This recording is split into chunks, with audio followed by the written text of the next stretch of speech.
The Trump administration, they have a case. They say that this was really a criminal indictment. That's why we saw Maduro frog marched by guys with DEA badges on their arms into the courthouse earlier today.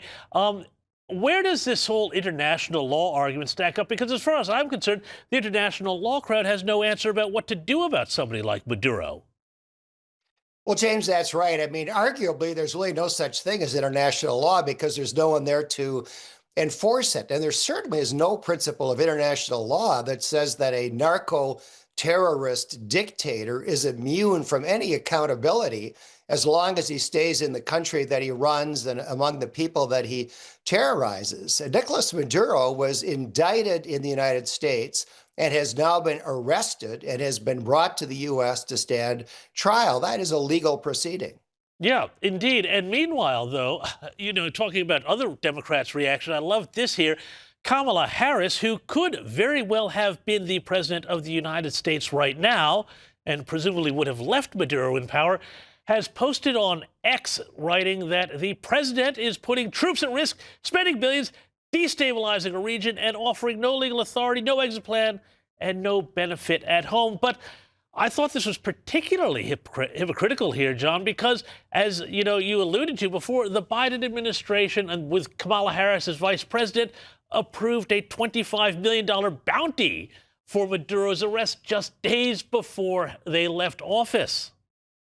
Yeah, that's exactly right. The Biden State Department increased the reward that was being offered for information leading to the capture and arrest of Nicolas Maduro to $25 million. It looks to me like Donald Trump may be eligible to claim that reward. So it's total hypocrisy. And, everything that Kamala Harris said in that tweet was wrong. There were no troops harmed. There were no billions spent. The region is going to be more stable with Venezuela no longer an ally of Russia and China and Iran. The legal authority for the arrest is the federal indictment in the Southern District of New York. And far from not having an exit plan, the troops have already exited. So I think that this is a brilliantly executed operation. And I think that American security is going to be greatly enhanced by not having a hostile country collaborating with our enemies right across the Caribbean from us. Well, and that's the thing, John. I mean, everybody who says international law and you can't use force, but as with the law, at a state level or a federal level, law needs force behind it to be enforced. Isn't there a very strong case to be made that if you do believe in a stable international order, taking out bad actors like Maduro when they need to go is actually a way to preserve peace, not undermine it? Well, I think that is exactly right, James. And who else is going to hold someone like Nicolas Maduro accountable?